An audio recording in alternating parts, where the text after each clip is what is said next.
everyone, welcome and welcome back to my channel. So guys આજે અત્યારે વાગી ગયા છે 11 અને અમારા વર્ધનભાઈ જે છે એ ઉઠી ગયા છે અને બનવામાં એવું થયું છે કે વર્ધન જ્યારે ઉઠ્યો ને ત્યારે કાલે મારા મમ્મી પપ્પા જેમ તમે જોયું આવ્યા હતા અને માંડ એને એના કહેવાય માઇન્ડ ડાયવર્ટ કરીને બમ્પુ ઘરે લાવ્યા હતા, પણ વર્ધનને ક્યાંક ને ક્યાંક માઇન્ડમાં એ રહી જ ગયો હતો. એટલે ઉઠ્યો ને રડવા લાગ્યો સખત, એટલે સખતનું નાના નાની મન મામું આવી રીતના બોલીને એટલો રડ્યો, માંડ એનું માઇન્ડ ડાયવર્ટ થાય એ માટે થઈને હું એને નીચે બહાર લાવી અને જોયું તો આજે બમ્પુ કાર નહીં એક્ટિવા લઈને ગયા છે.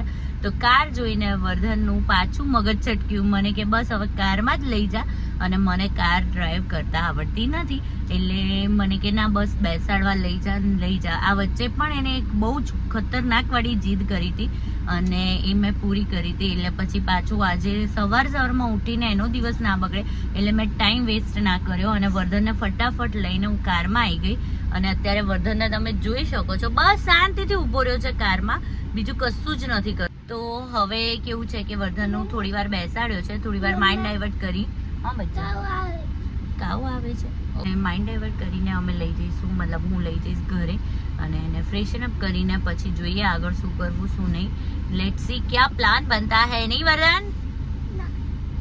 ના આજે અમારા કાજલબેનની ડિમાન્ડ હતી. તીર્થ શું ડિમાન્ડ હતી કાજલબેન? કાજલબેન બહુ મોંઘા થઈ ગયા છે અમારા કે તીર્થભાઈ પ્લીઝ ગરમા ગરમ પીઝો લઈને આવો. એમની ડિમાન્ડ ઉપર આજ આવી ગયા છે. હા આજે કાજલબેનને છે ને મન શું કે ભાભી તમે આજે મને પીઝો ખવડાવો. મેં કીધું સારું. તો તીર્થને ફટાફટ મોકલ્યો મેં અને તીર્થ જઈને પીઝા લઈ આવ્યો. તીર્થ આપી દે અને ટેસ્ટ કરીને અમને કહો કેવા બને છે. સૌથી પહેલા પીઝા તો ખવડાવીશ, પણ પહેલા મસાલો તો થૂકી એ તો કરી આયા છે. કરી આયા બોલ. હા પાણી પી લો, પછી દાંત સાફ કરી દો અને વોશ બેસિંગે થોડું વોશ કરી દો, પછી પીઝા ખાઓ ને. Yes enjoy your pizza. અને અહીંયા જો વર્ધન હાય. યો કરો યો. યસ આવડી ગયું. યસ બેન જો અહીંયા નીચે બેસી ગયા. મેં કીધું ઉપર બેસો ને, તમારું જ ઘર છે, તમે તો સાફ કરતા હોજો આપણે. એટલે મામી બી કરે જ છે એવું નહીં, મામી બી બહુ કામ કરે છે અમારા. કેવા લાગ્યા પીઝા તમને એમ તો કહો? સારા છે. Okay enjoy. વર્ધન હાય. શું કરો છો તમે? કાર? નાની કાર કે મોટી કાર? શું લઈને આવ્યા તમે? મીઠાઈ. મેં કીધું વાવ ખાજો તીખા ઉપર. સ્વીટ. અત્યારે બપોરના 3:30 હું ચા બનાવી રહી છું. કેમ કે આજે છે ને અમારા વર્ધનની ડિમાન્ડ છે અને વર્ધને જે ઘરની હાલત કરી છે ને બોસ, બાપ રે તમે જોઈ શકો છો. જો એટલું રમખાણ મચાયું છે. હમણાં જસ્ટ કાજલબેન બધું ક્લીન કરીને ગયા અને વિધિન ના કહેવાય 15 થી 20 મિનિટમાં એને આ કામકાજ કર્યું છે અને હજુ પણ આ કામ ચાલુ જ છે. અને આ તો ઠીક, પણ હજુ તમને બહારનું સીન બતાવું ને તો જુઓ બધું જો કેવું કર્યું છે. હવે મારે પાછું ફરી બધું સેટઅપ કરવું પડશે, વ્યવસ્થિત કરવું પડશે. અને એને ખબર નહીં આજે ને તરત જ કારની તો એક જીદ કરી જ, પણ ક્યારનો કોન્સ્ટન્ટ મમ્મા મારી ચા, બસ તું આજે ચા જ બનાય અને ચા જ પીવડાય. એટલે હું બસ ચા ફાઇનલી મેં થાકીને એનું માઇન્ડ ઘણું ડાયવર્ટ કર્યું બટ થયું નહીં અને ફાઇનલી મારે ચા મૂકવી જ પડી. એટલે હવે ચા બનાવીને એને પીવડાઈશ, કેમ કે ચાની જીદમાં એને પ્રોપર ખાધું બી નથી. એટલે હવે મને થયું કે ચલો ભાઈ ચા બનાવી દેવા દો. એટલે હવે પહેલાં તો હું એને ચા પીવડાવી દઉં અને પછી ઘરમાં થોડું ઘણું વ્યવસ્થિત કરું. અત્યારે વાગી ગયા છે સાંજના 6:30 અને હું કરી રહી છું રસોઈની તૈયારી. આજે મેન્યુમાં બનાવવાનું છે ભરથું અને રોટલા. તો મેં બધું પ્રિપેર કરી દીધું છે, જો હું તમને બતાવી દઉં. એ ડુંગળી સમારી લીધી છે, બુટ્ટાઈ ગયા છે, પ્લસ લસણ બી મેં સરસ ફોલી કાઢ્યું છે. લીલું લસણ મને મળ્યું નહીં એટલે. અને મસ્ત આની સાથે છે ને આ આથેલા મરચાં અને લસણની ચટણી પણ છે. તો એક કાઠિયાવાડી પ્રોપર મસ્ત મેન્યુ થવા જઈ રહ્યું છે. તો હવે બસ એ પ્રિપેર કરું એ પહેલાં છે ને હું હવે તો દીવાબત્તીનો ટાઈમ થઈ ગયો છે એટલે પહેલાં તો હું દીવાબત્તી કરીશ અને પછી રસોઈની તૈયારી કરીશ. અહીંયા મસ્ત લસણની ચટણી, મરચાં, ભરતું ને રોટલા. કેવું બન્યું છે? સુપર ઉપર તે બહુ જ ડિલિશિયસ બનાવ્યું છે. હે ને? Thank you. મજા આવી ને? અને અહીંયા વર્ધન જો હવે ઊંઘમાં આવ્યો છે. ખાવું પીવું કંઈ નહીં, બસ હવે ઊંઘી જવું છે ખાધા પીધા વગરનું. બહુ મસ્ત બન્યો. Thank you. ખાઈ લો. અમે લોકો નીકળ્યા છે રાઉન્ડ મારવા માટે. એકચ્યુઅલી તમે જેમ હમણાં જોયું ને એમ વર્ધન એટલો ઊંઘમાં આવ્યો હતો અને ખતરનાક ઊંઘમાં આવ્યો હતો અને અમને બદલેને એવું લાગતું હતું કે વર્ધન સૂઈ જ જશે નહીં બંબુ. સખત ઊંઘમાં આવ્યો તો અને પછી થોડી વાર રહીને જે એને એનર્જી બતાવી અને જે રીતના રમવા લાગ્યો ને એટલે અમને એવું જ થયું કે ભાઈ હવે આ કોઈ હિસાબે ઊંઘશે નહીં. એટલે અમને થયું કે ચલો ભાઈ રાઉન્ડ મારી આવીએ. અને આમ પણ હજુ તો 10 વાગે છે નહીં બંપુ?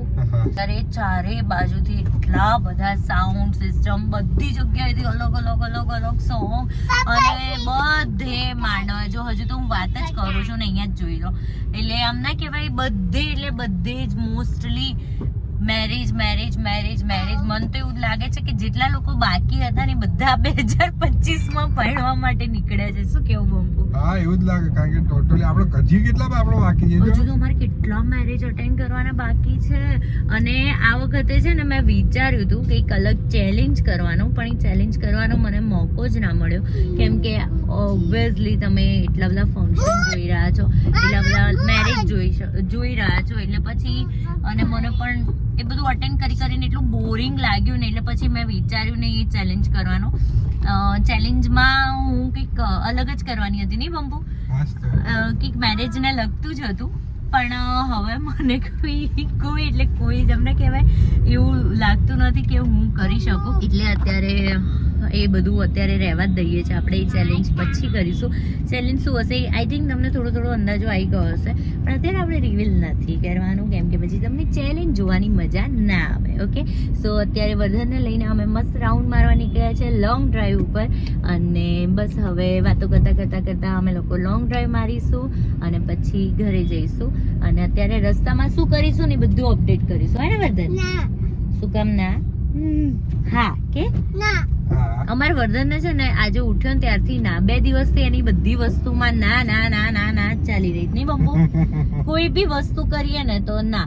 એકચ્યુઅલી અમારે એક રીલ શૂટ કરવાની હતી પણ અમને એમ કે વર્ધન વહેલું સુઈ જાય ને તો અમે મસ્ત રીલ શૂટ કરીશું પણ હવે મારે બ્રાન્ડને કહીને કાલનું પોસ્ટપોન કરવું પડશે, કાલનું જ કહેવું પડશે કેમ કે આ ભાઈ ના કરવા દે. તો અમે તો મસ્ત રાઉન્ડ મારતા હતા અને વિધિન 10 મિનિટ્સમાં વર્ધનભાઈ સુઈ ગયા છીએ. ફરીથી પાન કિન્નુ માટે ના પણ આ વખતે તો મીઠું જોવું જોઈએ. એ દિવસ પછી હું આજે પહેલી વાર ખાઈ રહી છું. આજે બંપુ કે ના હું તને પાન ખવડાવું એટલે હવે જોઈએ. સ્મેલ તો 2 વાર પૂછીને લાયો. જે ખાઈ રહી છું પાન પહેલા તમે સહેજ સ્મેલ કરી જો. ના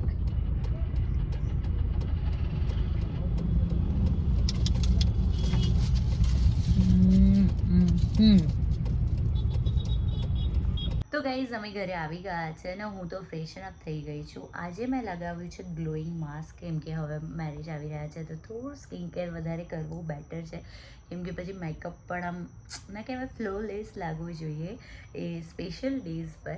તો અત્યારથી હું થોડી કેર કરવાની ચાલુ કરી દેવાની છું અને હું કઈ મતલબ હોમ રેમેડીઝ કરીશ એ પણ હું તમારી સાથે શેર કરીશ. અને હા અત્યારે મતલબ બેકગ્રાઉન્ડમાં એટલા બધા વોઇસ સંભળાઈ રહ્યા છે, ક્યાંક વિનેઝરે ભરેલા, ક્યાંક ગીતા રબારીનો ગલગોટો, ક્યાંક કિંજલ દવેના સોંગ્સ બધું એટલું સંભળાઈ રહ્યું છે ને જાણે એવું લાગે છે જાણે નવરાત્રિ હોય ને એવી ફિલિંગ આવી રહી છે. લિટરલી બધી જગ્યાએ અલગ અલગ જગ્યાએ જાણે અત્યારે ઘરમાં નાઇટ્સ ચાલી રહી હોય ને એવું ફિલિંગ આવી રહી છે. મતલબ ફિલિંગ નહીં એવું સંભળાઈ રહ્યું છે. અને મારો વર્ધન પણ સૂઈ ગયો છે એટલે હવે હું પણ ટાઈમ વેસ્ટ નથી કરતી. મસ્ત શાંતિથી આડી પડીને રીલ સ્ક્રોલ કરું ને થોડું રિલેક્સ થઈ જાઉં આખા દિવસનું. તો મળીએ કાલે. હોપ છો કે આજનો વ્લોગ જે છે એ તમને ગમ્યો હશે. ગમ્યો હોય તો લાઈક, શેર એન્ડ ચેનલને સબસ્ક્રાઈબ કરવાનું ના ભૂલતા. Thank you so much. Bye bye.